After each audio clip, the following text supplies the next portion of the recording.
Hey, get inspired, everybody. Thank you so much for tuning into another episode of Life Inspired. In this crazy world that we're living in right now, we've got crazy technology, and Kevin Korhorn is going to be our guest today. We're so delighted. And if you've never tuned in before, this is a show where we talk pretty much about how and why people are following Jesus. And Kevin is a Christ follower. And so, Kevin, thanks for being with us. Thanks for putting up with our technological difficulties and our canine difficulties. And so we're really grateful to have you with us today. If you're tuning into for the first time to this show, you may not realize what we're going to talk about typically is a turning point. We talk about, life was going along and there's some ...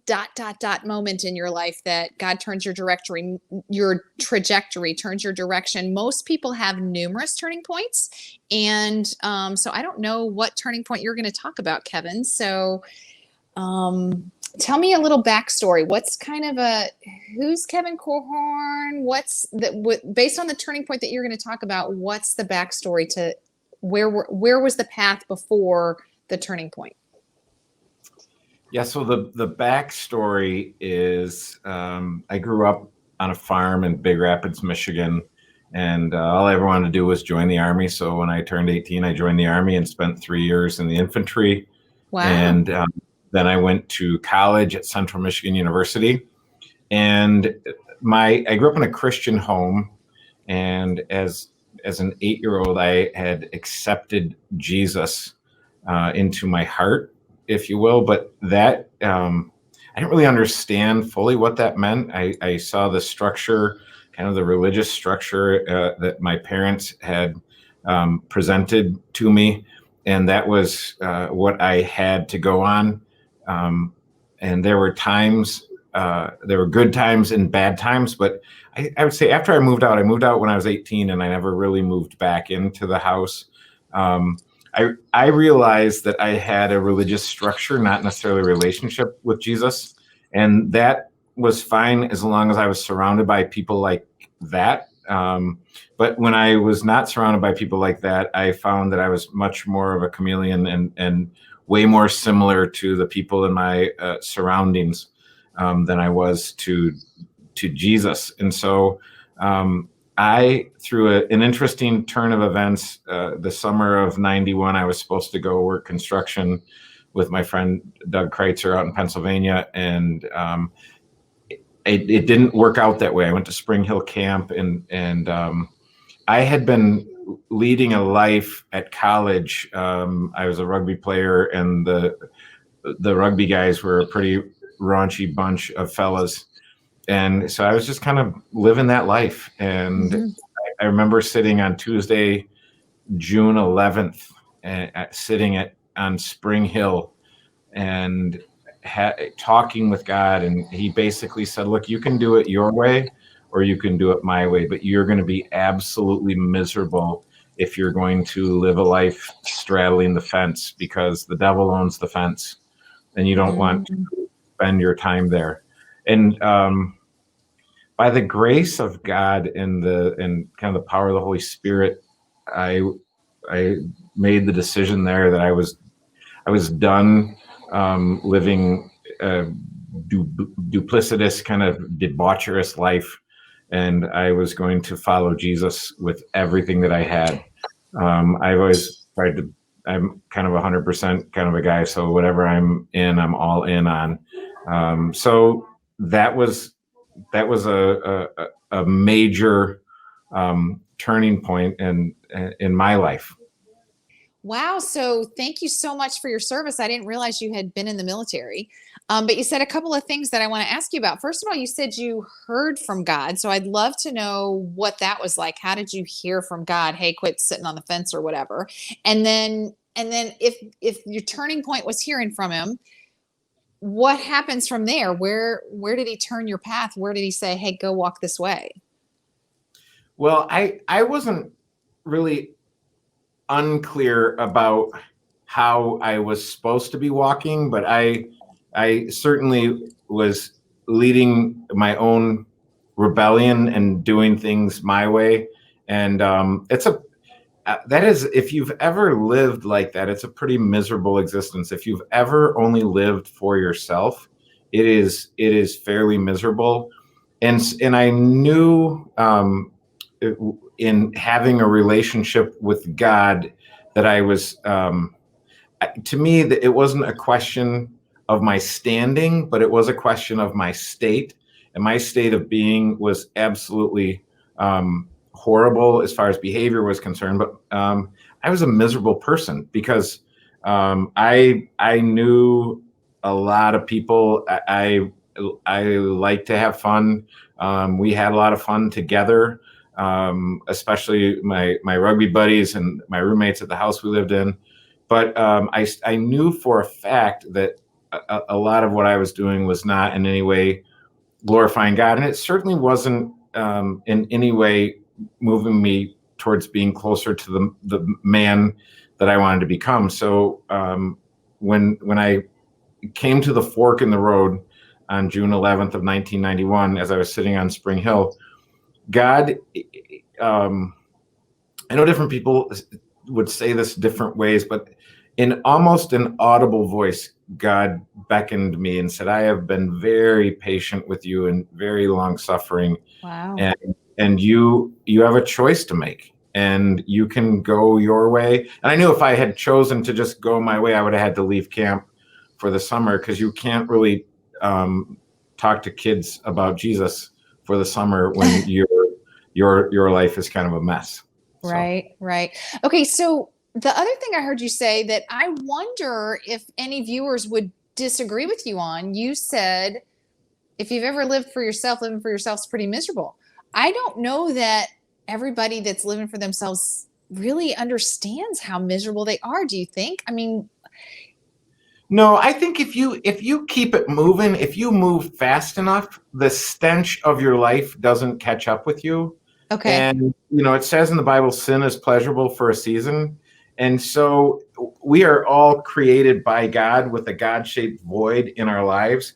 And so if I stuff that all full of stuff that is pleasurable or interesting or enjoyable or fill in the blank, I can, it's really close, but it will never be filled with God if I fill that God-shaped void with something else.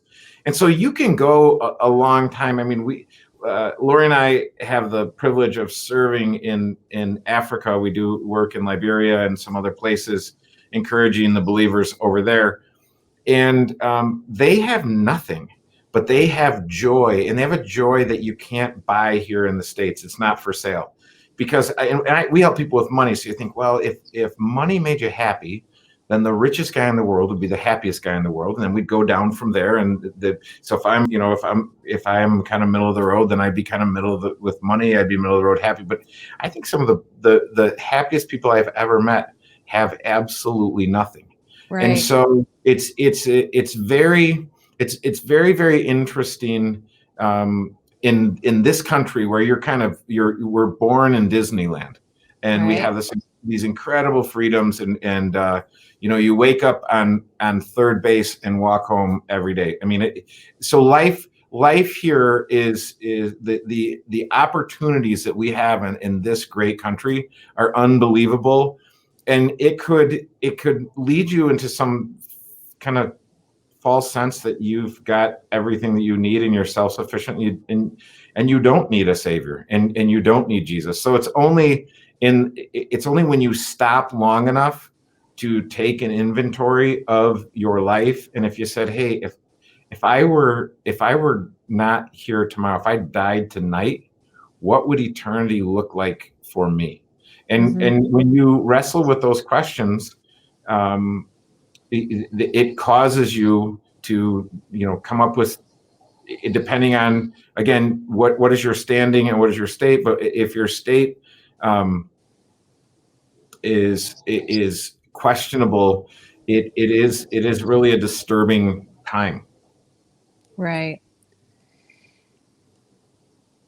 I'm kind of like speechless, because it's so true. The question of if I were to die tonight is a big deal. That was a big deal in my life growing up, because my mom was impacted by someone who committed suicide. And so she never went anywhere without asking somebody, if you were to die tonight, where would you spend eternity? And, you know, I don't mean to be morbid, but we're all going to die, you know? Everyone. Yeah, you and you and I represent 2 funerals. And if things don't get better, TJ is going to do them online for us. So, you know, we ought to think about that. I mean, the word history is his story, because all of us are just like flowers. And I mean, the Bible says that we're just like flowers and grass that is just here today and gone tomorrow. And, you know, that's all there is to it. I definitely would like, before we hang up, for you to share a little bit about what you said to me at lunch yesterday. You said that you didn't expect to be doing what you're doing with your life, especially not when you went to that, you know, where you're at Spring Hill and you're thinking you're supposed to serve God with the rest of your life. You didn't expect to just be in business, right? Right. And so I worked at Spring Hill in the summer of 91 and 92. And then I came down and worked at Camp Raybird, which is a small Christian camp for economically disadvantaged kids on the west side of South Bend. And I came down in the summer of 93 to work with Bruce Kessler. And Bruce said, come on down, you and I can run this camp and it'll be amazing. And so I thought, well, that is what I'm supposed to do, because as a Christian and I've given my life to Jesus, then I need to serve him. And, you know, there's this idea that if you're a paid Christian, there's a hierarchy, and somehow that makes you more important than someone who doesn't get their W-2 from a not-for-profit or a church or a ministry or something like that. Right. And so I spent the summer of 93 down here. And when I was done with the summer, I realized I was not passionate about doing that. And so I prayed and I said, God, what do you want me to do? And he said, use your degree. And my degree from Central Michigan University was in finance. So I said, well, I don't want to do in the big corporate side.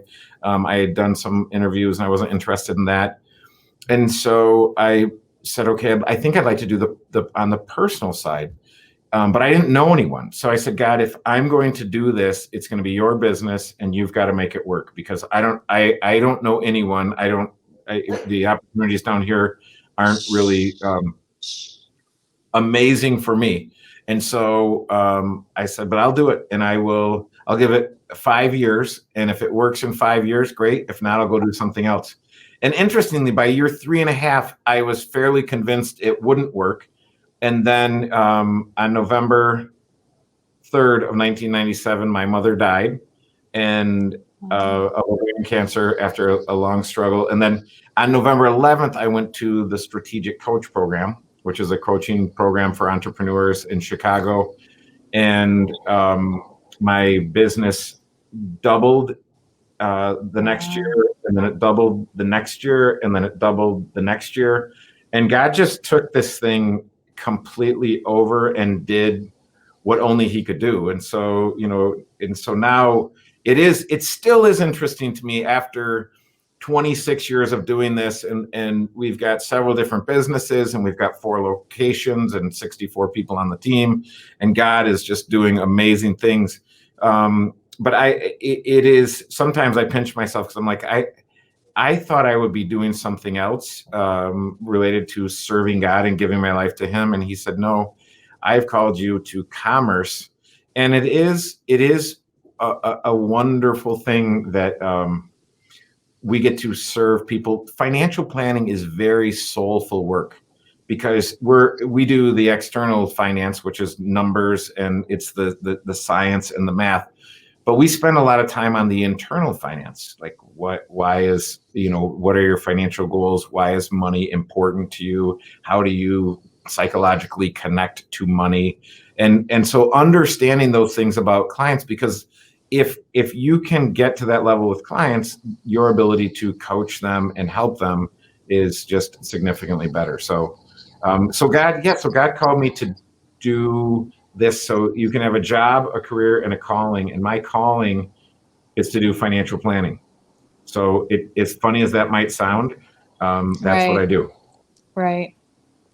So there's a artist that I like, Stephen Curtis Chapman, and he had a song about basically the whatever you do, do it as unto the Lord, where he talks about, if you're, cleaning up Cheerios and changing poopy diapers, do it to glorify God. If you're slinging hamburgers, do it to glorify God. If you're doing whatever you're doing, if you're helping people financially plan, or if you're doing what TJ does, helping people market their companies, do it to glorify God, whatever it is. So Saddle up your horses. That's the one.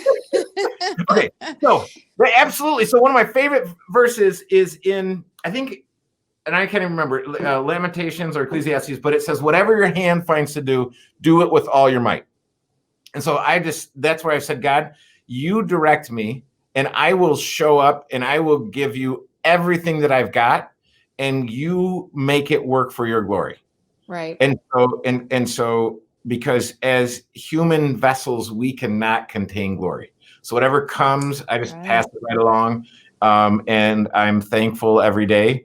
And God has allowed, God has just made really pleasant places for my feet to land. I'm blessed. I'm one of the most blessed people I've ever met. And so I'm very thankful for all that God has done for me. And I'm just, I believe that you can live a faithful, obedient life through the power of the Holy Spirit. Amen. And that's it. It's not through our power. It's just through the power of the Holy Spirit. Yes, ma'am. Absolutely. Very cool. Well, I know that there might be people that would like to connect with you, have coffee or whatever. I assume you're open for them to message us here and contact you for coffee or whatever. I'll meet with anyone, anytime, about anything.